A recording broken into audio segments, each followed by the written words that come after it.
আসসালামু আলাইকুম। দলীয় প্রার্থী বাছাইয়ে মনোযোগ বিএনপির। আগামী ফেব্রুয়ারিতে অনুষ্ঠেয় ত্রয়োদশ জাতীয় সংসদ নির্বাচন সামনে রেখে দলীয় প্রার্থী বাছাইয়ে বেশ সতর্কতা অবলম্বন করছে বাংলাদেশ জাতীয়তাবাদী দল বিএনপি। দলটি মনে করছে গত বছরের 5 আগস্টের অভ্যুত্থান পরবর্তী সময়ে তরুণ নেতৃত্বের প্রতি সাধারণ মানুষের এক ধরনের আগ্রহ তৈরি হয়েছে। জনগণের সেই আগ্রহ আকাঙ্ক্ষাকে কিভাবে দলীয় সিদ্ধান্ত গ্রহণ প্রক্রিয়ার জায়গা দেওয়া যায় তা নিয়ে ভাবছে বিএনপির হাইকমান্ড।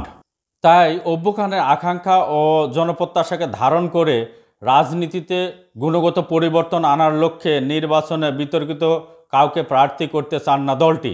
এক্ষেত্রে ক্লিন ইমেজের অপেক্ষাকৃত তরুণ, সংগঠনের জন্য নিবেদিত, বিতর্কিত কর্মকাণ্ডে যুক্ত নন এবং আওয়ামী ফ্যাসিবাদ বিরোধী দীর্ঘ আন্দোলন সংগ্রামে রাজপথে ছিলেন এমন ব্যক্তিদের হাতে আগামী নেতৃত্বের ঝান্ডা তুলে দেওয়ার সিদ্ধান্ত করছে বিএনপি। এর অংশ হিসেবে সারা দেশে শতাধিক আসনে তরুণ প্রার্থীদের অগ্রাধিকার দেওয়া হতে পারে বলে বিএনপির দায়িত্বশীল একাধিক নেতা জানিয়েছেন। দলটির দায়িত্বশীল একাধিক সূত্র মতে অতীতে বারবার নির্বাচন করেছেন কিন্তু এলাকার অজনপ্রিয় হয়ে পড়েছেন এমন নেতারা এবং বিতর্কিত কর্মকাণ্ডে যুক্ত থাকাসহ যাদের ভাবমূর্তি সংকটে রয়েছে তাদের ব্যাপারে বিএনপি এবার কঠোর সিদ্ধান্ত নিতে পারেন।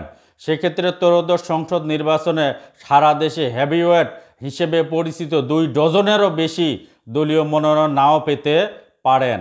তবে কোনো কারণে কাউকে দলীয় মনোনয়ন দেওয়া হলেও বিএনপি সরকার গঠন করলে তাদের মন্ত্রিসভায় রাখা নাও হতে পারে।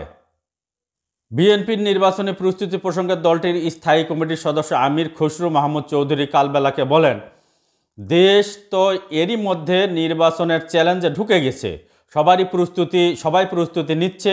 বিএনপি বড় রাজনৈতিক দল, স্বাভাবিকভাবে বিএনপিও তাদের মতো করে প্রস্তুতি নিচ্ছে। দলীয় মনোনয়ন প্রসঙ্গে জ্যেষ্ঠ এই নেতা বলেন, মনোনয়নের ব্যাপারটি প্রোগ্রেসিভলি ক্রমান্বয়ে হবে। এক্ষেত্রে স্বাভাবিকভাবে দলীয় একটা প্রক্রিয়া আছে, সেটার মধ্যে দিয়ে এটি হবে। আর নির্বাচন কমিশন শিডিউল ঘোষণা করলে তখন এটা চূড়ান্ত হবে। এক প্রশ্নের জবাবে আমির খসরু মাহমুদ চৌধুরী বলেন, আজকের প্রেক্ষাপটে জনগণের কাছে গ্রহণযোগ্য, সৎ, জনপ্রিয় এবং বিগত দিনগুলোতে আওয়ামী ফ্যাসিবাদ বিরোধী রাজপথে আন্দোলন সংগ্রাম অবদান সব কিছু মিলিয়ে যথাসময়ে মনোনয়নের বিষয়টি চূড়ান্ত হবে। জানা গেছে আগামী নির্বাচনে বিভিন্ন আসনে বিএনপির সম্ভাব্য প্রার্থী কারা হতে পারে তা নিয়ে দলের অভ্যন্তরে কাজ চলছে, যার অংশ হিসেবে দলের ভারপ্রাপ্ত চেয়ারম্যানের তত্ত্বাবধানে একাধিক জরিপও করা হয়েছে। কাকে কোথায় প্রার্থী করলে জিতে আসতে পারেন, এরই মধ্যে পজিটিভ ইমেজ, ইতিবাচক ভাবমূর্তি আছে এবং এলাকায় জনপ্রিয়, এগুলো বিবেচনা করে প্রার্থী চূড়ান্তের চিন্তাভাবনা করছে বিএনপি। ধারণা করা হচ্ছে নির্বাচনের তফসিল ঘোষণার আগেই প্রাথমিক বাছাইয়ের কাজ শেষ করবে দলটি। আর ইসি তফসিল ঘোষণার পরপরই বিএনপি তাদের প্রার্থিতা চূড়ান্ত করবে।